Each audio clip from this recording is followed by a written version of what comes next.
नमस्कार विद्यार्थ्यांनो, माझे नाव माधुरी राजभर आहे. मी तुम्हाला हिंदी हा विषय शिकवणार आहे. आज विद्यालय तुमचं स्वागत करत आहे. आज जो आपला व्याकरणचा धडा आहे त्यांना काय म्हणतात, मुहावरे एवं लोकाकितिया. म्हणजे मुहावरे तर तुम्हाला माहिती आहे, पण लोकाकितिया काय आहे हे आपण आता पाहणार आहे. आणि यांचा हा पहिला सीझन चालणार आहे किंवा चालत आहे. तर चला बघूया यामध्ये आपण काय पाहणार किंवा काय आहे ही. बघा, तुमच्या समोर आता आलेला आहे मुहावरे लोकाकित्या यांची परिभाषा. आलेली आहेत की नाही सांगा मला लवकर. आलेली आहे. तर चला यांची परिभाषा बघूया. बघा पहिले, जो शब्द समूह भाषा के सामान्य अर्थ को विशेष ढंग से प्रकट करते हैं त्यांना आपण मुहावरा असं म्हणतात. हा मुहावराची परिभाषा आलेली आहे. तर यांचा परिभाषा काय आहे मुहावऱ्याचा परत सांगत आहे मी, ऐका नीटप्रमाणे ऐका की ज्या शब्द समूह भाषा म्हणजे आपली जी भाषा आहे हिंदी त्यामध्ये सामान्य अर्थ आणि त्यांचे विशेष ढंग प्रकट करतात त्यांना आपण मुहावरे असा म्हणतात. कळलं हो. तर आता याचा काही उदाहरण आपण बघायचं आहे किंवा बघणार आहे. तर चला बघूया. पहिला काय आहे, वरीजा अपने दादा दादी की आखो का तारा है. म्हणजे इथे काय आखो तारा आहे, इथे खाली दिलेला आहे काय आखो तारा आहे. तर याबद्दल काय परिवर्तन होणार किंवा काय होणार हे आपण पाहणार आहे. बघा दूसरा बोर्ड की परीक्षा में शुभम के प्रथम आने पर उसके माता पिता फुले न समाये. तर यातमध्ये तुम्ही जी मी रेखांकित केलेलं आहे त्यांना नीटप्रमाणे ऐकूया, नीटप्रमाणे ऐका. तर इथे काय दिलेलं आहे की जेव्हा बोर्डची परीक्षा होती तेव्हा शुभम यांना प्रथम श्रेणी आलेली आहे. तर त्यांचे जे आई किंवा वडील आहे ते फुलं नाही समाये म्हणजे खूपच आनंदी झालेला होता. तीसरा, तनिषा छोटी उम्र से ही माँ के काम में हात बटाती है. तनिषा जे आहे ते खूपच लहानपणापासून ही आपली जी आईची मदत करते. हात बटाना म्हणजे आईची मदत करत आहे किंवा कार्य करत आहे. तर याबद्दल आपल्याला काही ठाऊक नाही किंवा काही समजले नाही ते मला तुम्ही सांगा. सर्व समजले, छान. तर आता अजून काय आहे ते बघूया. बघा, ऊपर दिए गए वाक्यों में आंखों का तारा फुले ना समाये हात बटाती है शब्द समूह पर ध्यान दो. इथे जे दिलेले आहे आखाचा तारा फुले ना समाये आणि हात बटातीत यांना समूहात ध्यान द्या आणि इथे यांचा अर्थ पण दिलेले आहे. बघा, आंखों का तारा पहिला काय होता, आंखों का तारा यांचा अर्थ अत्यंत प्रिय, अत्यंत काय आहे अत्यंत प्रिय होणार. दुसरा, फुलेना समाय यांचा अर्थ अत्यंत प्रसन्न होणार, अत्यंत प्रसन्न होणार. तिसरा जो होता तुमचा हात बटाना यांचा अर्थ आहे सहायता करणार. तर याबद्दल यांचा काही अर्थ अशा प्रमाणे तुम्हाला दिलेले आहे. तर इथे तुम्हाला कसं करायचं आहे तुम्हाला समजलं हो. तर अजून काय आहे चला बघूया. आता बघा, इस प्रकार विशेष अर्थ प्रकट करने वाले शब्द समूह को मुहावरे कहते. याबद्दल जे विशेष अर्थ तुम्हाला समजून देते त्यांना आपण शब्द समूह असंही म्हणतात किंवा मुहावरे म्हणतात. मुहावरे सीधी साधी भाषा को अनोखा ढंग से प्रकट करते हैं. मुहावरे जे आहे तुम्हाला सीधी किंवा संपूर्ण भाषात अनोखा ढंग दिलेले आहेत. मुहावरे प्राय क्रिया के रूप में प्रयोग किए जाते हैं. मुहावरे जे आहे ते क्रियाच्या रूपात प्रयोग केलेले जाते. जो शब्द समूह भाषा के सामान्य अर्थ को विशेष ढंग से प्रकट करता है. ज्या शब्द समूह आणि भाषाचे सामान्य अर्थ आहेत त्यांना विशेष ढंगातून प्रकट केलेले आहेत उसे मुहावरा कहते. त्यांना आपण काय म्हणतात मुहावरे. कळलं की नाही तुम्हाला हो कळाले, छान. तर अजून बघूया काय आहेत चला बघूया. बघा, आता आपण बघणार आहे काही मुहावरे जे आपल्यासाठी दिलेले आहे आणि त्यांचा काही अर्थ आपल्याला दिलेला आहे. तर चला बघूया. तर पहिला काय आहे मुहावरे. नीचे कुछ मुहावरे और उनके अर्थ और प्रयोग के साथ दिए गए. तर यांचा अर्थ पण दिलेला आहे आणि त्यांचा वाक्याचा प्रयोग पण दिला आहे. बघा, याच्या दोन प्रश्न तुम्हाला येते. पहिला काय होता की जे शब्द दिले आहे त्यांचा अर्थ लिहायचा आहे. तर हा आधा मार्क्सचा होता, आधा अंकसाठी होतात. आणि जेव्हा असं होतात की मुहावरे यांचा अर्थ लिहा आणि त्या अर्थाचा वाक्य प्रयोग करा तर हा जे आहे तुम्हाला 1 अंकसाठी येतात. कळलं हो. तर चला पहिला प्रश्न बघूया. पहिला आहे अक्कल पर पत्थर पडना, म्हणजे बुद्धीचे काम न लेना. म्हणजे काय आहे? बुद्धी म्हणजे बुद्धीत कामत नाही घेणे. तर याचं वाक्य काय आहे? जब बुरे दिन आते हैं तो मनुष्य की अक्कल पर पत्थर पड जाते. जेव्हा आपलं बुरं म्हणजे वाईट दिवस येतात तेव्हा आपल्या जे मनुष्य म्हणजे माणूसला अक्कल याचमध्ये पत्थर पडून जात आहे. यांचा अर्थ असा आहे. तर आपल्याकडे आता दुसरं पण आहे, ते पण बघूया. दुसरं बघा, अपना उल्लू सीधा करना, अर्थ स्वार्थ सिद्ध करना. अपना उल्लू, उल्लू म्हणजे आपला जे दिमाग आहे त्यातून काही फरक असतात किंवा काही होतात त्यांना काय म्हणतात? स्वार्थ सिद्ध करणं. काय म्हणतात? स्वार्थ सिद्ध करायचं. तर यांचं वाक्य काय? अंजू बडी चालाक है, जब देखो अपना उल्लू सीधा करने में लगी रहती है. जे अंजू नावाची लडकी आहे किंवा मुली आहे ते खूपच चलाक आहे आणि जेव्हा तुम्ही त्यांना पाहणार तेव्हा ती काय करते? आपल्या जे उल्लू आहे त्या सीधा करायला करत आहे किंवा प्रयत्न करते. तर हा बद्दल हा दोन प्रश्न झालेला आहे. आता आपण तिसरा पाहणार. तिसरा बघा, अपने पैरों पर कुल्हाडी मारना, म्हणजे काय? आपला स्वतःचा पैरावर कुल्हाडी मारना. अर्थ स्वयं अपनी हानी करणार, स्वयं अपना वाईट करणार. हानी म्हणजे वाईट करणार. तर यांचा वाक्य काय आहे? अच्छी नोकरी छोडकर अजित ने अपने पैरों पर कुल्हाडी मार दी. तिला नोकरी चांगली भेटलेली होती, त्याला सोडून तिने काय केलं? आपल्या पायावर कुल्हाडी मारली. म्हणजे स्वतः त्याने आपली हानी म्हणजे आपला वाईट केलेला आहे. याचा अर्थ असा आहे. कळलं तुम्हाला? हो. तर आता अजून बघूया. बघा, चौथा आहे आकाश पताल एक करना, अर्थ बहुत परिश्रम करना. इथे काय आहे? आकाश पताल म्हणजे आकाश किंवा प्रकाशला एकच करणार. तर काय? बहुत परिश्रम म्हणजे खूपच कठीण परिश्रम केले. तर वाक्य अपना नया व्यवसाय जमाने के लिए राजू ने आकाश पताल एक कर दिया. इथे काय? आपला नवीन व्यवसाय त्यांनी करले आणि त्याला जमवण्यासाठी त्यांनी काय केले? आकाश पताल एक करू लागले. तर इथे एक अजून मी तुम्हाला उदाहरण देते. जेव्हा तुम्हाला छान अंक भेटते किंवा तुम्हाला त्यासाठी जेव्हा तुम्हाला चांगले अंक हवे तर तुम्ही काय करते? आकाश पाताल एक करते म्हणजे खूपच परिश्रम करते. सकाळी पासून बसते आणि संध्याकाळी पर्यंत बसते. तर त्यांना पण म्हणतात आपण आकाश पाताल एक करणे. कळलं? हो. तर अजून पाचवा बघूया. आस्तीन का साप धोकेबाज मित्र.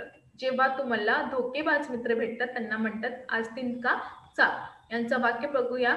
महेश आस्तीन का साप है, जाने कब धोका दे जाएगा. महेश जे आहे ते आस्तीनचा साप आहे म्हणून ते कधीही आपल्याला धोका देणार, कधीही त्याला सोडून जाणार किंवा आपल्याला सोडून जाणार आहे. यांचं उत्तर असं आहे. कळलं?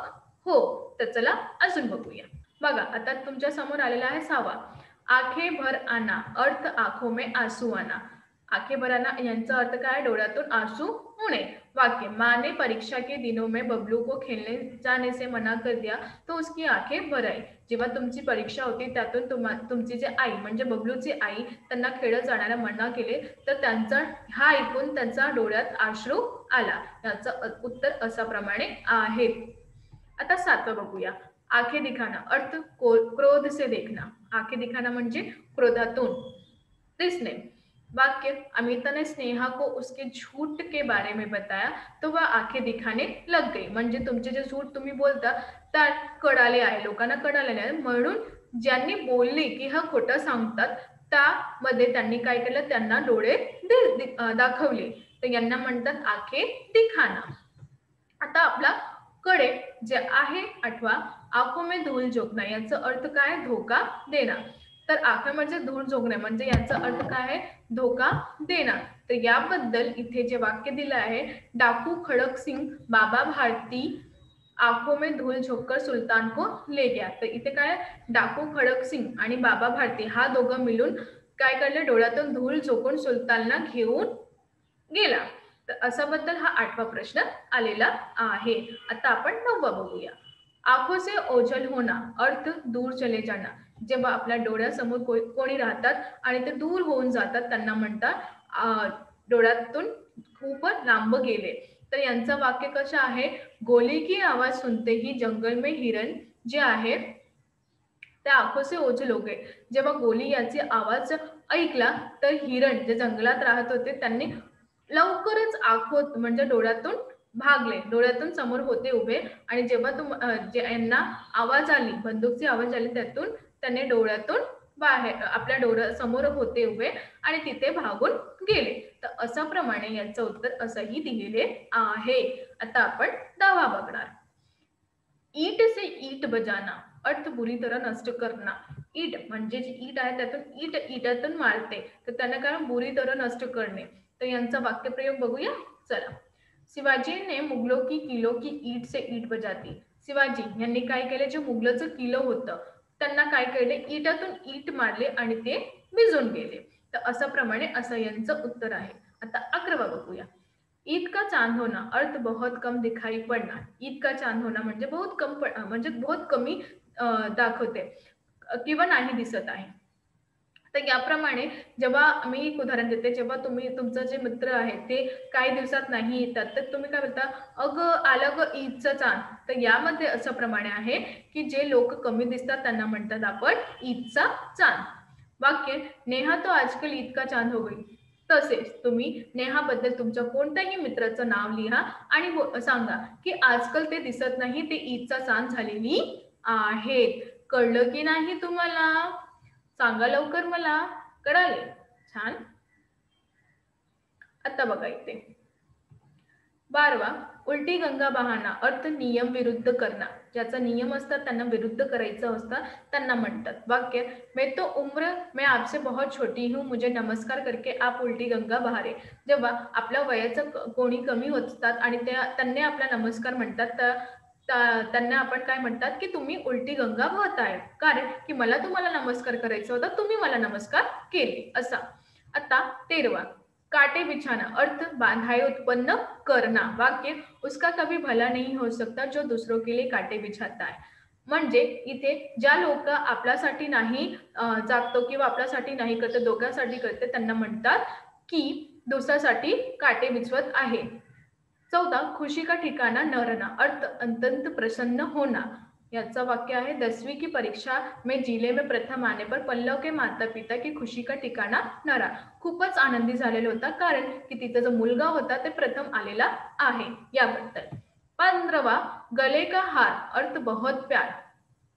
वाक्य, रुचि अपने गुणों के कारण सबके गलों का हार बनी हुई है. ते खूपच अतिशय आनंदी आहे, ते खूपच चांगलं काम करत आहे म्हणून ते लोकांचा गल्याचा हार बनवली आहे किंवा बनणार आहे. 16वा. गोद सुनी होना, अर्थ बच्चे का निधन हो जाना. वाक्य, युद्ध में न जाने कितनी माताएं गोद सुनी हो जाती है. तर याचं उत्तर असं प्रमाणे होते. 17वा. चमक का देना, अर्थ धोका देना. वाक्य, अपराधी पुलिस को चमका देकर जीप से उतर भागी. 18वा. चेहरा तमतमा उठना, अर्थ अत्यधिक क्रोधित होना, म्हणजे खूपच क्रोधातून येणार. वाक्य, पुत्र की बदतमीजी देखकर विजेंद्र का चेहरा तमतमा उठा. तर याबद्दल असं ठिकाणी असंही प्रश्न यांचं उत्तर दिलेले आहे. चौकन्ना होना, अर्थ सावधान होना. वाक्य, घर के बाहर कई लोगों के बोलने की आवाज सुनकर महेंद्र चौकन्ना हो गया. आता 20वां. छक्के छुड़ाना, अर्थ बुरी तरह हारना. वाक्य, कारगिल में भारतीय सैनिकों ने पाकिस्तानियों के सैनिकों के छक्के छुड़ा दिए. 21वां. जान पर खेलना, अंत प्राणों की परवाह न करना. वाक्य इथे दिलेलं आहे, सैनिक अपनी जान पर खेलकर मातृभूमी की रक्षा करत आहे. 22वां. टकासा जवाब देना, अर्थ साफ इन्कार करना. मी काही कार्य केलेले नाही आहे किंवा नाही करणार. वाक्य, रीना ने मेरे जरा से काम के लिए मुझे टकासा जवाब दे दिया. कोणताही थोडासा काम होता त्यांनी मला सांगितले. ठहाका लगाना, अर्थ बहुत जोर से हंसना. वाक्य, हमारे कराटे शिक्षक बात बात पर ठहाका लगाते हैं. 24वां. डिंग मारना, अर्थ प्रशंसा स्वयं करना. वाक्य, मधु हर समय डिंग मारती रहती है. ते स्वतःच आपला कार्य करतात. आता अजून आहे, डिंग मारना, अर्थ प्रशंसा स्वयं करना. वाक्य, मधु हर समय डिंग मारती है. 25वां. तिल का ताड़ बनाना, अर्थ किसी बात को बहुत बड़ा चढ़ाकर कहना. वाक्य, सुभजीत की दिल जो तिल का ताड़ बनाने की आदत है. 26वां. तेवर तीखी होना, अर्थ गुस्सा होना, खूपच क्रोधातून येणार. वाक्य, नीरज आज खेळकर जल्दी लौटना, माँ के तेवर तीखे हो रहे हैं, म्हणजे खूपच क्रोधातून आलेली आहेत. 27वां. दंग रह जाना, चकित रह जाना. वाक्य, 7 वर्ष की वरीजा को गाड़ी चलाते देखकर सब दंग रह गए. 28वां. दिल लद जाना, बीती बात होना, वाक्य उस नेता की बात मत करो उसके, तो अब दिन लद गए हैं। 19-29वां दीवारों के भी कान होते, अर्थ किसी गोपनीय बात के फैल जाने से खतरा होना, वाक्य मनु धीरे धीरे बोले, दीवारों को भी कान होते हैं। 23वां धमाचोकड़ी करना, अर्थ धूम मचाना, तर वाक्य बच्चो अब कक्षा में चलो बहुत धुमाचोकडी होते, म्हणजे खूपच मस्ती झालेली आहे। तर अशा प्रमाणे असं काही वाक्य आणि यांचे प्रकार मी तुम्हाला दिलेले आहे, नीट प्रमाणे यांना वाचून घ्या। तर आज आपण काय शिकलो, आज आपण हे शिकलो की जे वाक्य होते त्यांचे प्रकार कसं असतात आणि त्यांचा अर्थ कसा होता आणि त्यांना वाक्य प्रकार कसा करायचा, तर याबद्दल आपल्याला काही अजून शिकायला भेटले। तर यांना तुम्ही नीट प्रमाणे वाचून घ्या आणि करून घ्या, तर तुम्हाला असं कळणार की यांचा उपयोग कशासाठी होत आहे।